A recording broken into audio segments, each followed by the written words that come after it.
المكتب التعاوني للدعوة والإرشاد وتوعية الجاليات بمحافظة بدر।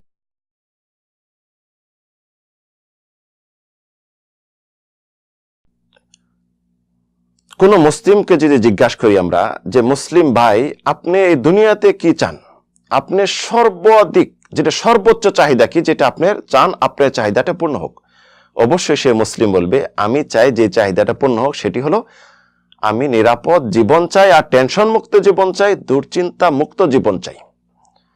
আর যদি জিজ্ঞাসা করে মুসলিমকে যে হে মুসলিম ভাই আপনি আখেরাত পরকালের কি চান, আখেরাতের কি চান, অবশ্যই সে বলবে আমি আখেরাতের চাই আল্লাহ রাব্বুল আলামিন আমার গুনাহ মোচন করে জাহান্নাম থেকে মুক্ত করে জান্নাত দিক। এই দুইটা চাহিদা যে মুসলিমের পূর্ণ হয় আর কোনো চাহিদা থাকার কথা নয়। এই চাহিদা কিভাবে পূর্ণ করব?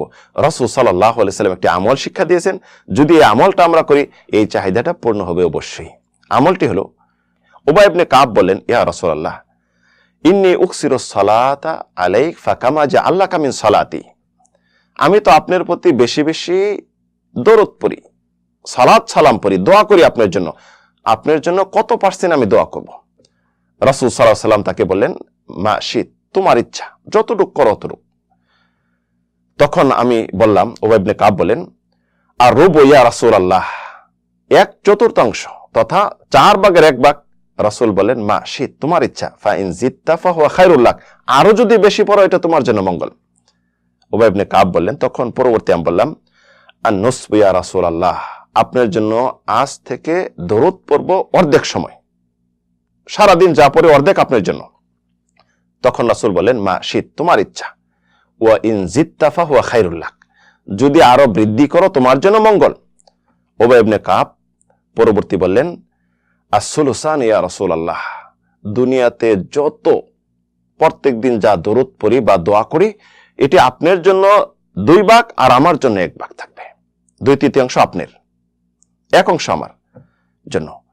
তখন রাসূল সাল্লাল্লাহু বলেন মা শিত, তোমার ইচ্ছা, ফা ইন জিত্তা ফাহুয়া খায়রুল লাক, তুমি যদি আরো বৃদ্ধি করো তাহলে তোমার জন্য যথেষ্ট হবে। তখন উবাই ইবনে কাব বলেন আজআল্লাকা সালাতি কুল্লাহা, ইয়া রাসূলুল্লাহ সারাদিন যা দরুদ পড়ি, সালাত সালাম করি, দোয়া করি, সব দোয়া আপনার জন্য উৎসর্গ করলাম। তখন রাসূল সাল্লাল্লাহু বলেন ইদান তুকফা হাম্মুক ওয়া ইউগফারু লাকা যামবুক, যদি তাই করো এইটি তোমার জন্য টেনশন মুক্ত থাকার জন্য যথেষ্ট হবে দুনিয়াতে, এবং আল্লাহ রাব্বুল আলামিন তোমার সব গুনাহ ক্ষমা করে দিবেন। সুবহানাল্লাহ। তাহলে এই আমলটি যদি আমরা করি, রাসূলের প্রতি বেশি বেশি দরুদ ও সালাত ও সালাম পড়ি, আল্লাহ রাব্বুল আলামিন আমাদের এই দুনিয়াতে এটি যথেষ্ট হবে টেনশন মুক্তের জন্য, আর আখিরাতে আল্লাহ রাব্বুল আলামিন আমাদের গুনাহ ক্ষমা করে দিবেন। আমরা দরুদ পড়ি, সবচেয়ে বড় দরুদ ও সালাত ও সালাম যদি হয় তাহলে দরুদ ইব্রাহিম, এটা যদি না পারি সংক্ষেপ হলো আমরা পড়ি আল্লাহুম্মা সাল্লি ওয়া সাল্লিম আলা নবিয়িনা মুহাম্মদ।